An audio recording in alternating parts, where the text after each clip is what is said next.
엄마의 항암 치료비 320만 원이 하룻밤 사이에 사라졌습니다.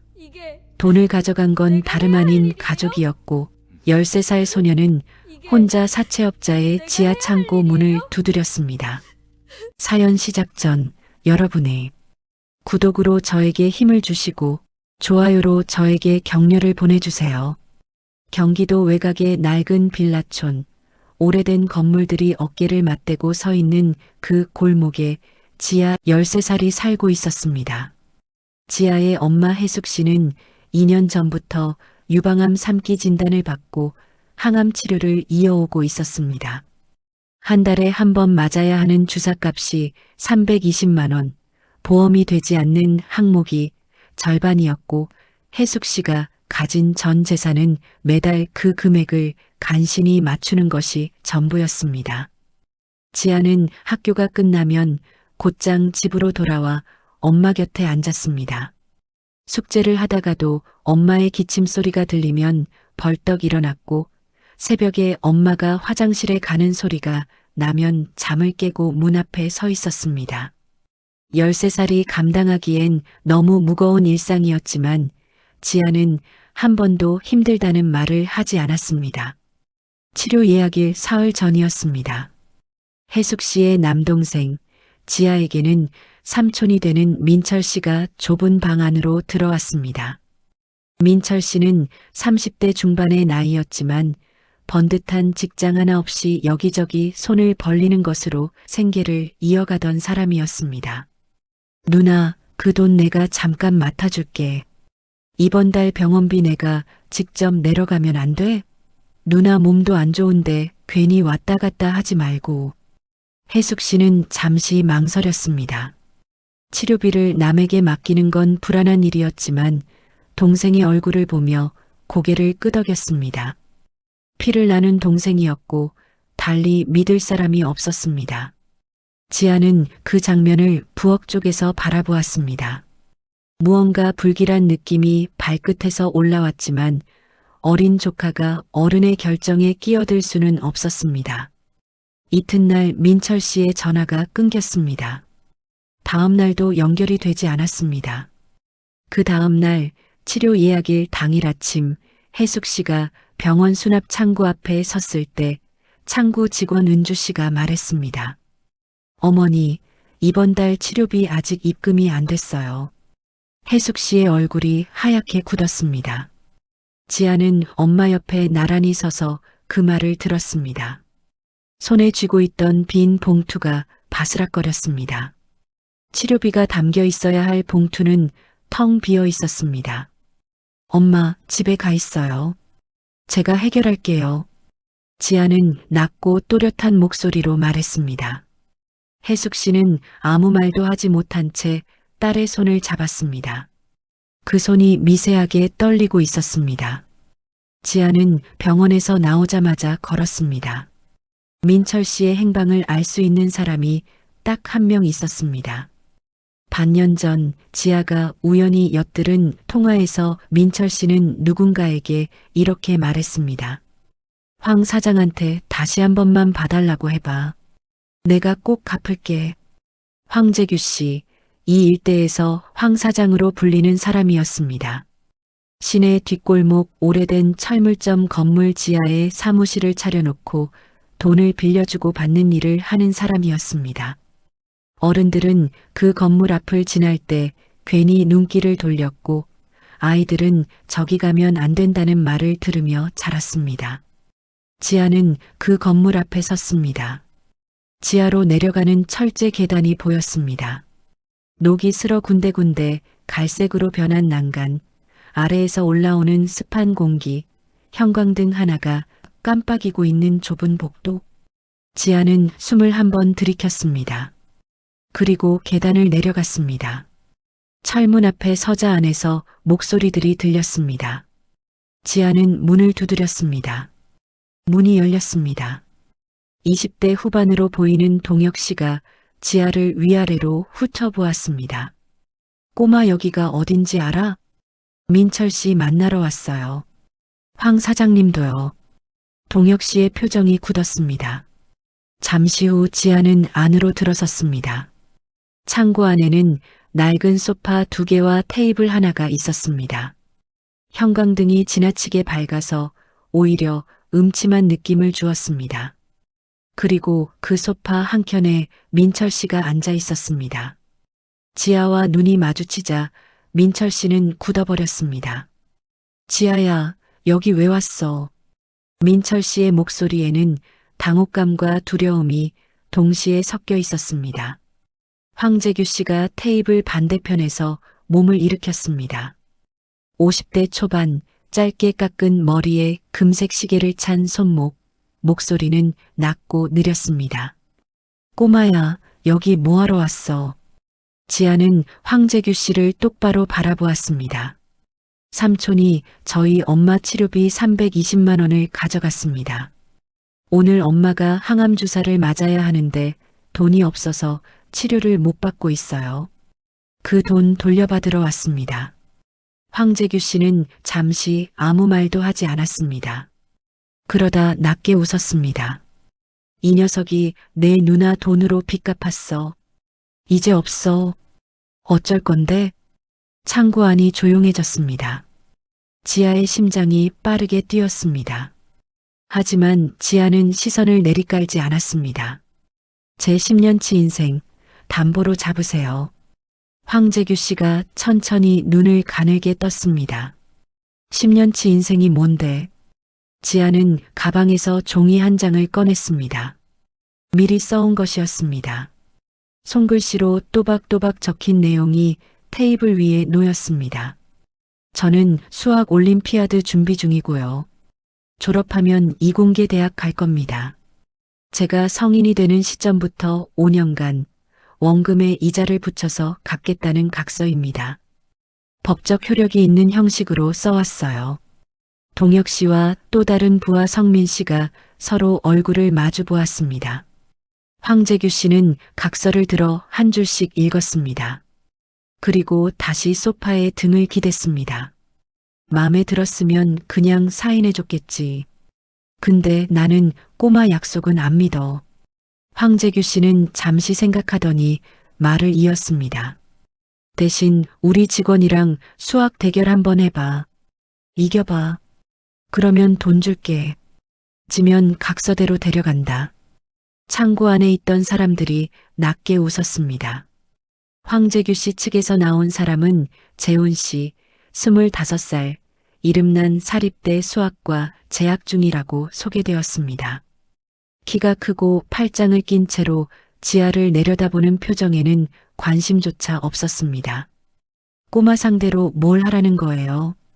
황재규 씨가 말했습니다. 5자리 연산 5문제, 확률 응용 3문제, 그리고 마지막 배팅 시뮬레이션 문제 하나. 계산기는 없이 종이와 펜만. 지아는 자리에 앉았습니다. 테이블이 차가웠습니다. 형광등이 눈을 찌를 듯이 밝았습니다. 하지만 지아는 펜을 잡았습니다. 문제가 시작되었습니다. 첫 번째 문제가 나왔습니다. 지아의 손이 움직였습니다. 재훈 씨는 연습장에 길게 계산식을 쓰고 있었습니다. 지아는 그보다 먼저 답을 냈습니다. 2번째, 3번째, 4번째. 지아는 단 한 문제도 틀리지 않았습니다. 재훈 씨의 표정이 조금씩 굳기 시작했습니다. 창고 안의 웃음소리는 사라졌습니다. 5번째 확률 응용 문제까지 지아는 전부 마쳤습니다. 마지막 배팅 시뮬레이션 문제가 나왔습니다.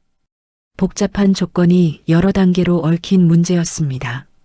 재훈 씨도 손을 빠르게 움직이고 있었고 지아도 집중하며 계산했습니다. 그때 민철 씨가 지아 등 뒤에서 속삭였습니다. 지아야, 틀렸어. 그냥 포기해. 내가 어떻게 이기겠어. 지아는 대답하지 않았습니다. 펜이 멈추지 않았습니다. 지아는 마지막 답을 적었습니다. 성민 씨가 다가와 지아의 답안지를 집었습니다. 황재규 씨에게 건네려는 순간이었습니다.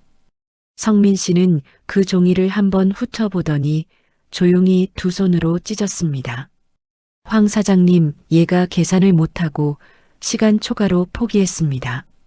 지아가 고개를 들었습니다. 저 포기하지 않았어요. 답을 다 썼어요. 황재규 씨가 무표정한 얼굴로 말했습니다. 증거가 없잖아. 증거야. 창고 안이 서늘해졌습니다. 그때 민철 씨가 벌떡 일어섰습니다. 조카를 구하려는 것이 아니었습니다. 황재규 씨 쪽을 향해 고개를 꾸벅 숙이더니 뒷문 쪽으로 빠르게 걸음을 옮겼습니다. 민철 씨는 지아 혼자 그 자리에 남겨두고 창고를 빠져나갔습니다. 동혁 씨가 지아의 앞을 막아섰습니다. 황재규 씨가 말했습니다. 각서대로야. 내가 약속한 거잖아. 지아는 그 말을 들으며 가방 속으로 손을 넣었습니다. 핸드폰이었습니다. 화면을 확인했습니다. 녹음 진행 중 52분 43초. 지아가 창고에 들어선 순간부터 핸드폰은 녹음 중이었습니다. 황재규 씨의 협박, 부정행위, 답안지를 찢은 것, 감금 시도 전부 담겨 있었습니다. 지아는 화면을 황재규 씨를 향해 들었습니다. 이미 두 곳으로 전송했어요. 담임 선생님, 박 선생님이랑 복지관 김영미 선생님한테요. 그리고 지금 경찰청 민원앱 전송 버튼에 손가락 올려놓고 있어요. 황재규 씨의 얼굴이 굳었습니다. 동혁 씨가 지아 쪽으로 손을 뻗으려 했습니다. 지아의 손가락이 화면을 눌렀습니다. 전송 완료. 3분이 채 지나지 않아 신고 접수 확인 문자가 왔습니다. 동혁 씨와 성민 씨가 황재규 씨를 바라보았습니다. 황재규 씨는 말이 없었습니다. 분노한 얼굴이었지만 몸은 움직이지 않았습니다. 녹음 파일이 이미 외부로 전송되었다는 사실이 발목을 잡았습니다.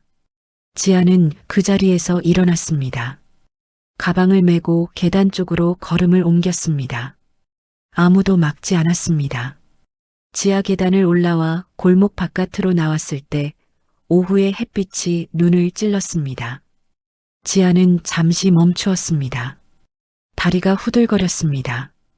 창고 안에 있는 동안 한 번도 떨지 않으려 했던 몸이 바깥에 나오자 비로소 반응을 시작했습니다.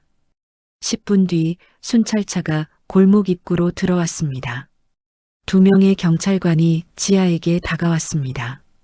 지아는 녹음 파일과 내용을 조용히 설명했습니다.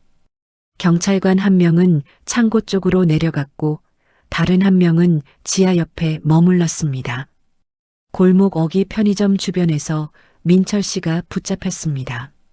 창고 밖으로 나왔다가 골목을 빠져나가지 못한 것이었습니다. 민철 씨는 경찰관에게 끌려가면서 한번 지아 쪽을 바라보았습니다. 지아는 보지 않았습니다. 박 선생님이 김영미 선생님에게서 연락을 받고 긴급 지원 절차를 밟아두었습니다. 지역 사회복지재단 긴급 의료 지원 항목 320만 원이 당일 병원 수납 계좌로 입금되었습니다. 오후 4시 15분이었습니다. 혜숙 씨는 항암 주사를 맞는 내내 눈을 감고 있었습니다. 치료가 끝날 무렵 지아가 병실로 들어왔습니다. 혜숙 씨는 딸의 손을 잡았습니다. 어디 갔다 왔어? 지아는 잠깐 있었어요. 하고 짧게 대답했습니다. 그게 전부였습니다.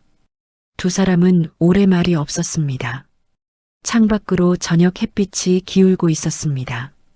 황재규 씨는 미성년자 감금 시도, 공갈 미수, 불법 사금융 운영 혐의로 구속되었습니다. 동혁 씨와 성민 씨도 같은 날 경찰서로 연행되었습니다. 녹음 파일은 증거로 채택되었고 재판은 예정보다 빠르게 진행되었습니다. 민철 씨는 사기죄와 친족 재산 횡령으로 재판을 받았습니다. 집행유예와 함께 혜숙 씨와 지아에게 접근 금지 명령이 내려졌습니다. 법원을 나서는 민철 씨의 얼굴을 방청석에서 지아는 조용히 바라보았습니다. 눈물은 없었습니다. 혜숙 씨의 항암 치료는 이후로도 계속되었습니다. 복지재단과 병원 사회사업팀의 연계로 치료비 부담이 절반으로 줄었습니다. 혜숙 씨는 그해 겨울 처음으로 주치의에게 긍정적인 소견을 들었습니다. 종양 크기가 줄고 있다는 말이었습니다. 지아는 그 이듬해 전국 중학생 수학 경시대회에 출전했습니다. 3개월을 준비했고 대회 당일 아침 혜숙 씨가 주먹밥을 싸주었습니다. 지아는 그걸 가방에 넣고 나갔습니다. 결과는 1등이었습니다. 시상식 이후 지역 신문 기자가 소감을 물었습니다. 지아는 잠깐 생각하다가 답했습니다. 제 인생은 담보로 잡힌 적 없어요. 제가 직접 되찾아온 거예요. 기자가 무슨 뜻이냐고 물었지만 지아는 웃기만 했습니다. 시내 뒷골목의 낡은 철물점 건물 지하 창고는 수사 이후 영구 폐쇄되었습니다. 철제 계단 입구에는 출입 금지 테이프가 붙었고 얼마 지나지 않아 그 자리엔 작은 분식집이 들어섰습니다. 점심시간이면 중학생들이 떡볶이를 사 먹으러 줄을 섰습니다. 지아도 가끔 그 앞을 지났습니다. 걸음을 늦추지도 멈추지도 않았습니다. 그냥 지나쳤습니다. 그게 지아가 그날을 기억하는 방식이었습니다. 엄마의 치료는 계속되고 있었습니다. 봄이 오고 있었습니다. 여러분의 구독이 저에게는 큰 힘이 됩니다. 따뜻한 이야기 앞으로도 계속 전해드리겠습니다.